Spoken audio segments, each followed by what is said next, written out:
नमस्कार, मैं डॉक्टर हिमानी भाटिया राजकीय स्नातकोत्तर महाविद्यालय बारा हिंदी विभाग में कार्यरत हूँ। जैसा कि हमारा इतने दिनों से बीए फर्स्ट ईयर का प्रथम प्रश्न पत्र चल रहा है, जिसमें हमने आपकी फर्स्ट इकाई प्रथम इकाई सुदामा चरित जो कि कवि नरोत्तम दास द्वारा लिखी हुई है, उसकी हम आपको व्याख्याएं बता रहे हैं। तो आज उसकी जो अगली व्याख्या है, नेक्स्ट व्याख्या है नरोत्तम दास जी की, वो इस प्रकार है। सुदामा और सुबुद्धि के बीच में जो वार्तालाप चल रहा है, वही सारी जानकारी इसमें मैं आपको अवगत करा रही हूँ। सुदामा बार बार जाने के लिए मना कर रहे हैं और सुबुद्धि उनको बार बार श्री कृष्ण के पास जाने के लिए कह रही हैं। तो देखिए अब सुबुद्धि क्या कह रही हैं। विप्र के भगत हरि जगत विदित बंधु, लेत सभी की सुधि ऐसे महादानी है। पड़े एक चटसार कहीं तुम केयो बार, लोचन अपार वे तुम्हें न पहचानी है। एक दीन बंधु कृपा सिंधु, फेरी गुरु बंधु, तुम सम कौन दीन जाको जिए जानी है। नाम लेत चोगुनी गए ते द्वार सोगुनी सो, देखत सहस सुगुनी प्रीति प्रभु मानिए। विप्र माने ब्राह्मण, विदित माने ज्ञात, चटसार माने पाठशाला, केयो माने बार बार कितनी बार, अपार माने जिसका पार न पाया जा सके।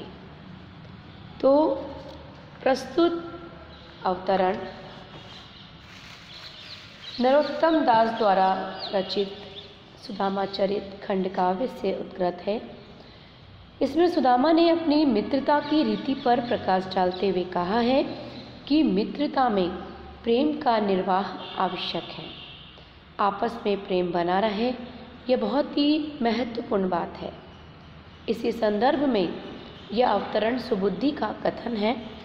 अब हम देखेंगे कि सुबुद्धि सुदामा को क्या कह रही हैं।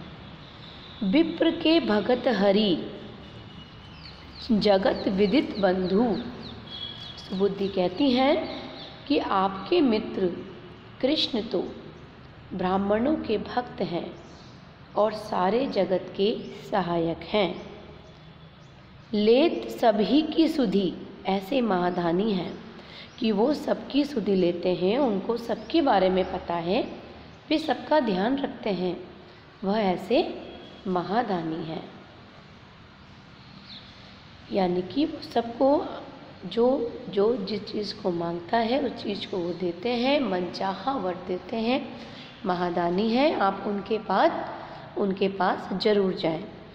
पड़े एक चटसार कहीं तुम केयो बार, कह रही हैं कि मुझे आपने कई बार बताया है कि आप दोनों एक ही पाठशाला में पढ़े हैं। लोचन अपार वे तुम्हें न पहचानी है। वो कह रही हैं उन कृष्ण के नेत्रों की तो कोई सीमा ही नहीं है, क्या वे आपको नहीं पहचानेंगे। एक दीन बंधु कृपा सिंधु, फेरी गुरु बंधु, कि एक तो वैसे ही वो दीनों के बंधु हैं, दीनों की सहायता करने वाले हैं, गरीबों के मित्र हैं। इसके अतिरिक्त वे आपके तो गुरु भाई भी हैं। आपके समान गरीब दूसरा कौन होगा। तुम सम कौन दीन, तुम्हारे समान कौन गरीब होगा। जाको जिए जानिए, आपके मन के प्रेम का, आपके हृदय से वो आपको इस बात को जान लेंगे। नाम लेत चौगुनी गए ते द्वार सोगुनी सो, वो कह रही हैं आपके मन के प्रेम का जहाँ तक प्रश्न है, वह भगवान का नाम लेने से चौगुना और उनके द्वार पर जाने पर 100 गुना, उन्हें देखकर 1000 गुना बढ़ेगा। उस प्रेम को देखत सहस गुनी प्रीति प्रभु मानिए। उस प्रेम को प्रभु श्री कृष्ण स्वीकार भी करेंगे, मानेंगे भी सही और पहचानेंगे भी सही। सुबुद्धि यह बताना चाहती है कि मित्र से मिलने से तो प्रीति बढ़ती है, प्रेम बढ़ता है। इस कारण आपको ये सोचकर कृष्ण के पास जाने में संकोच नहीं करना चाहिए कि जब मैं कृष्ण से मिलने जाऊंगा तो कृष्ण मेरे बारे में क्या सोचेंगे। सुबुद्धि ने अपने नाम के अनुरूप ही बुद्धि संगत तर्क दिए हैं। अनुप्रास, यमक और काव्यलिंग अलंकार की छटा इस व्याख्या में दिखाई दे रही है। हमारी अगली व्याख्या है, इसी बात का सुदामा क्या जवाब सुबुद्धि को देते हैं। प्रीति में चूक नहीं उनके हरि, मोह मिली है उठी कंठ लगाई के, द्वार गए कुछ देह पे देह, वे द्वारिकानाथ जो है सब लाई के। जे विधि बीत गए 15, अब तो पहुँचो बिरधापनाई के, जीवन शेष अहे दिन के तिक, हो हरि सो कनावड़ी जाई के। चूक माने चूक जाना, भूल हो जाना। लायके माने लायक, समर्थ, योग्य।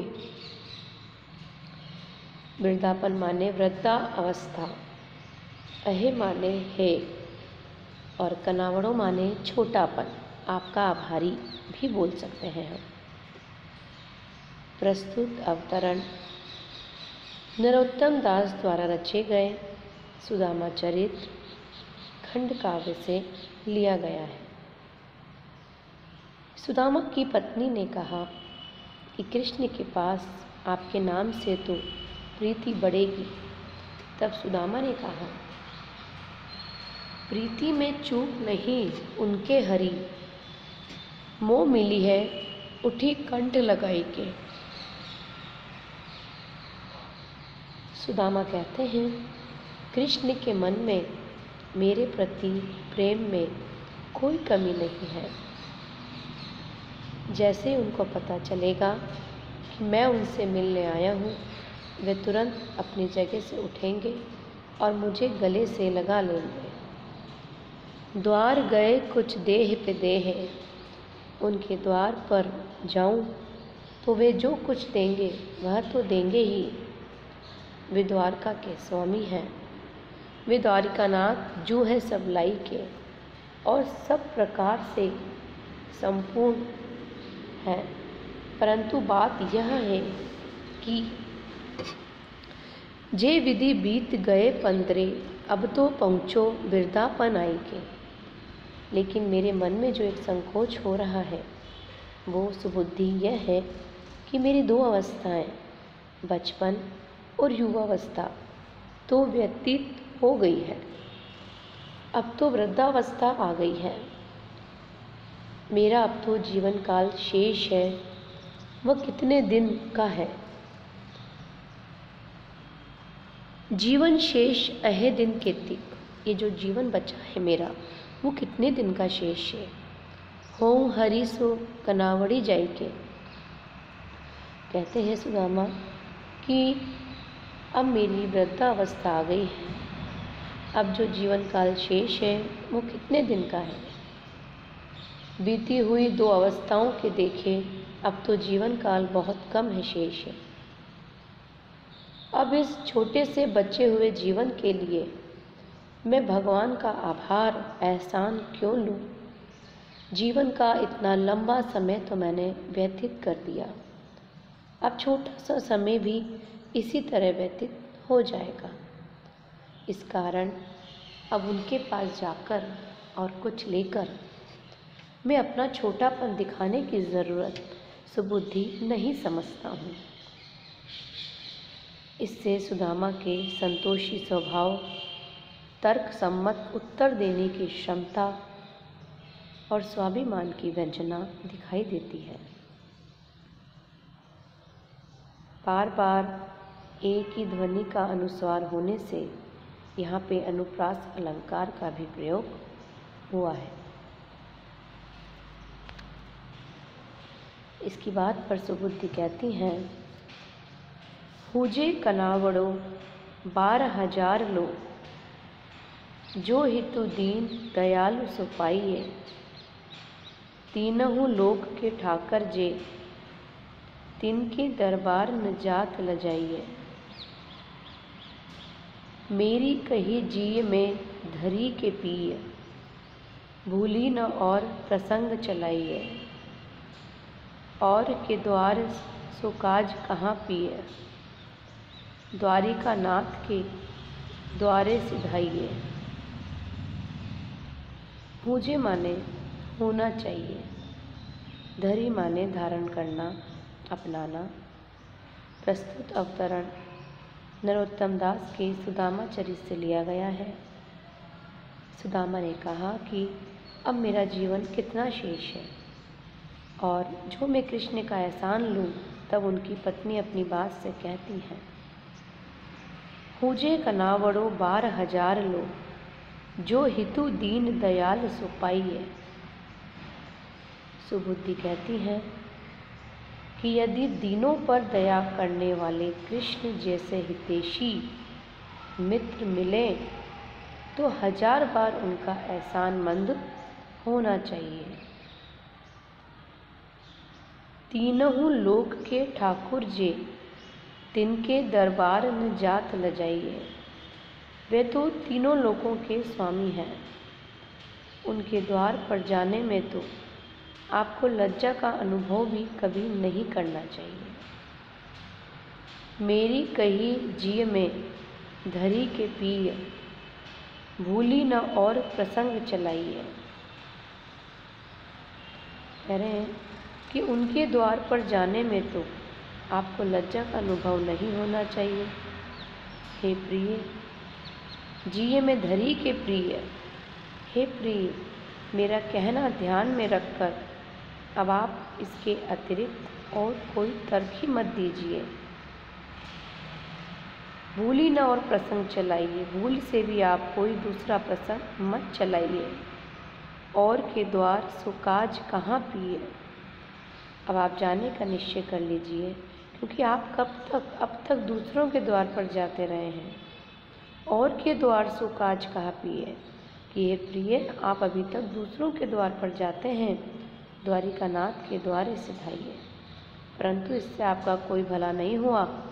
उनके लोगों से एहसान लेने पर भी हमारी गरीबी वैसी की वैसी है। सुबुद्धि कहना चाहती है कि भीख मांगने में तो कितने ही लोगों का एहसान मानना पड़ता है। अब आप द्वारका के मालिक कृष्ण के पास चले जाइए। सुदामा को कृष्ण का एहसान लेने में संकोच था। तब सुबुद्धि ने तर्क दिया कि वैसे भी तो भीख मांगने से आपको कितने ही लोग एहसान मन मानते हैं, तो फिर ये तो आपके दोस्त का घर है, यहाँ जाने में कैसा एहसान लेना। हर तरीके से सुबुद्धि उनको तर्क दिए जा रही हैं कि सुदामा इस गरीबी में अपने मित्र के पास जाएं और उनको थोड़ा सा उससे वहाँ कुछ मिले। इस बात के बार बार उनको जाने के लिए तर्क दे रही हैं, और जो सुदामा हैं वो इन तर्क की काट करते जा रहे हैं। जैसे उन्होंने कहा कि युवावस्था निकल गई, बचपन अवस्था निकल गई, अब वृद्धावस्था जो थोड़ा सा जीवन शेष बचा है उसके लिए क्या किसी का एहसान लेना सुबुद्धि। लेकिन सुबुद्धि कहती है कि जब घर घर भिक्षा मांग कर तुम अपना भोजन यापन कर रहे हैं, हमारा व्यतीत कर रहे हैं हमारा समय, जब हम उनका एहसान ले रहे हैं तो दोस्त के पास जाने में कैसा एहसान है। इस प्रकार के तर्क सुबुद्धि और सुदामा के बीच में चल रहे हैं। धन्यवाद।